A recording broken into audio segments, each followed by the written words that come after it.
हरी बोलो, हरी हरी बोलो, हरी हरी बोलो जी। कैसे हैं आप सभी मेरे लड्डू लाडो कन्हैया केशव, मेरे बिहारी लाला, मेरे गोपू लाला की असीम असीम कृपा से आप सब बहुत अच्छे होंगे जी। तो मैं आ चुकी हूँ मेरे लाला के पास उनको जगाने के लिए। मैं मेरे लाला लाली को एक बार पहले ही जब मैं लाइट्स वगैरह ऑन करती हूँ तो मैं बहुत आराम से आवाज़ें लगा देती हूँ और मैं कभी भी लाला को अपने कोई शोर से नहीं जगाती हूँ। जैसे बहुत सारे लोग घंटी से जगाते हैं बजा के, तो मैं ऐसा नहीं करती हूँ। मैं बस इनको बहुत प्यार से आराम से जगाती हूँ जी।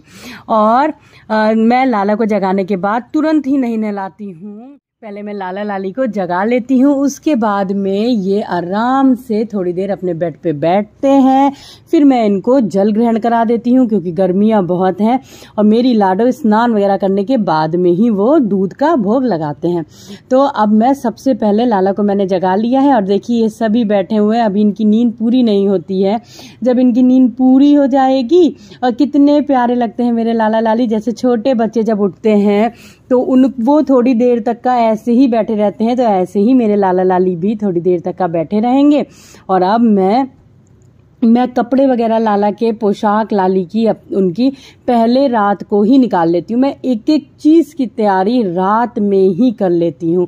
कोई भी ऐसी चीज़ जो होती है, मैं मंदिर की अपनी सफाई भी रात में कर लेती हूँ। बस मुझे मॉर्निंग में फेरना रहता है क्योंकि मैं मॉर्निंग में बर्तन भी रात को धुल लेती हूँ, लेकिन मैं एक बारी मॉर्निंग में भी बर्तनों को धुलती हूँ। अच्छे से रगड़ वाला जो बर्तन होता है वो मैं रात को ही धुल लेती हूँ और सुबह की जो बर्तन धुलना होता है वो जल्दी वाला धुलना होता है जी। तो इस तरीके से सुबह का सारा सब कुछ करने के बाद मैं मेरे लाला को अब स्नान कराऊंगी। देखिए स्नान के लिए जो भी पात्र लीजिए, कभी भी खाली पात्र नहीं होना चाहिए। कुछ ना हो तो आप पुष्प ही रख लें, नहीं तो आप अष्टदल बना सकते हो, स्वास्तिक बना सकते हो। स्वास्तिक बनाइए या अष्टदल बनाइए, फिर आप लाला को लाली को स्नान कराइए। और लाला को स्नान करने जब आप करवाइए तो ध्यान रहे कि हमेशा जो जल पहला जल होता है वो लाला के चरणों पे डालिए, उसके बाद पीठ पे डालिए, फिर हाथों पे डालिए और फिर उनको पूरा ऊपर से। और सर्वप्रथम स्नान मैं मेरी लाडो का कराती हूँ। तो सबसे पहला स्नान जो होता है वो मेरी गुड़िया का होता है, मेरी लाडो का। तो सबसे पहला स्नान देखिए मैं मेरी लाडो का करा लूँगी और फिर ये देखिए मैं मेरे लड्डू बाबू को सबको स्नान कराने के लिए ले आई हूँ। और हमेशा लाडो को स्नान जब कराइए तो लाडो को भी सबसे पहला जो जल आप उनको अर्पण करिए वो उनके चरणों पे करिए, फिर पीठ पे करिए और फिर उनके जो हाथ हैं और फिर सर से आप उनको नहलाइए। बैठाते ही आप उनके सर से पानी मत डालिए।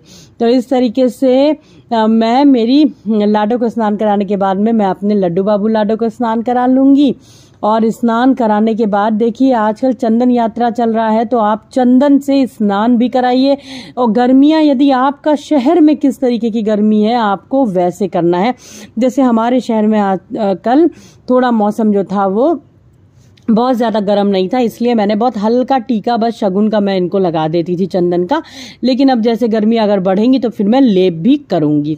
तो आपके अपने शहर के अनुरूप जो जैसा मौसम हो आप वैसी सेवा करिए लाला की। और अब मैं लाला को अच्छे से पोंछ वगैरह के टॉवेल इनकी एक अलग रखिए, 2 टॉवेल्स रखिए। एक टॉवेल क्योंकि एक वो टॉवेल रखिए और दूसरी टॉवेल जो होती है डेली यूज़ की आप उसको भी इनकी अलग ही रखिए। तो इस तरीके से बस देखिए मैं लाला को अपने स्नान करा के अब इनको वस्त्र पहनाऊंगी। और वस्त्र पहनने में भी ये लोग इतना खेल करते हैं, इतना खेल करते हैं, शैतानी करते हैं कि मैं क्या ही बताऊँ। वो केशु तो मेरे बहुत शैतान है। और कान्हा को मैं वस्त्र पहना दूंगी। और सबसे प्यारा मेरे बिहारी लाला है, बिहारी लाला को देखिए अब ये वस्त्र पहन लेंगे। सुंदर सा श्रृंगार में मेरे लाला का कर दूंगी। और इस तरीके से जब भी आप लाला को वस्त्र पहनाइए तो वस्त्र को जो नीचे हाथ होता है उससे लेते हुए फिर आप जो ऊपर भैया का हाथ है जिसमें लाला ने लड्डू पकड़ा हुआ है उसको पहनाइए। सबसे पहले ऊपर पहना के खींचा तानी मत करिए, बहुत आराम से प्यार से लाला को पोशाक आप पहनाइए जिससे उनको ज़रा भी कष्ट ना हो जी। और गर्मियाँ वैसे भी हैं तो मैं बहुत हल्का श्रृंगार करती हूँ और डेली यूज़ में मैं वैसे भी लाला का अपने बहुत हल्का श्रृंगार करती हूँ।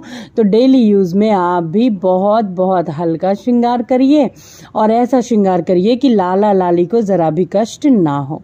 और अच्छे से श्रृंगार कर देने के बाद में मैं मेरे लाला की आरती कर दूंगी। और आरती के बाद जैसे ही आरती हो जाती है, पहले आप आनंद लीजिए आरती का। और आरती हमेशा ऐसे करिए कि बिल्कुल बहुत सारे लोग पास से ले जा करके लाला के फेस से आरती करते हैं, ऐसा ना करिए भैया, बहुत छोटे हैं, बहुत शैतान है, कहीं आरती करते करते वो अपना हाथ ही ना आपकी आरती पे मार दे। तो इसीलिए इस भाव के साथ में आरती थोड़ा सा लाला लाली से डिस्टेंस बना के किया करिए। आरती कर देने के बाद में जैसे ही आरती हो जाती है, मेरे लाला को लगाती है लाली को बहुत जोरों की भूख। तो आरती पूर्ण होते ही मैं लगा देती हूँ मेरे लाला लाली का सर्वप्रथम भोग। पहले भोग मैं मिश्री का लगाती हूँ, फिर मैं दूध का भोग जरूर लगाती हूँ, जैसे मैं हमेशा ही बताती हूँ। आप भले ही नाश्ता भी आपको लाला को करवाना हो, आपने बना भी लिया हो, पराठे बना लिए हो या कुछ भी आपने बना लिया हो, लेकिन दूध का भोग तो अवश्य अवश्य अवश्य लगेगा ही लगेगा। तो अब बस मैं जल्दी से लाला को भोग लगा दूंगी। और स्नान कराते समय ध्यान रहे, जैसे मैंने बताया है, सबसे पहला जल जो आप डालिए वो उनके चरणों से ही लाला के डाल के शुरू करिए। तो जी इस तरीके से आप लाला को बहुत आराम से जगाइए, प्यार से। कभी भी बहुत आप उठा दीजिए आप बिल्कुल से अचानक से उनको, तो ऐसा ना करिए, बहुत आराम से जगाइए लाला लाली को, बहुत छोटे हैं मेरे भैया। तो इस तरीके से सुबह की सेवा देखिए मेरी हो भी गई आपसे बात करते हुए। लाला लाली का आप भी सुंदर दर्शन करिए। आज के लिए बस इतना ही, मिलते हैं अपने दूसरे व्लॉग में बहुत जल्दी। कोई भी प्रश्न है तो आप मुझसे पूछ सकते हैं, कोई भी सुझाव हो तो आप मुझे कमेंट सेक्शन में बता सकते हैं। आज के लिए बस इतना ही, मिलते हैं अपने दूसरे व्लॉग में बहुत जल्दी। हरि बोलो, हरि हरि बोलो।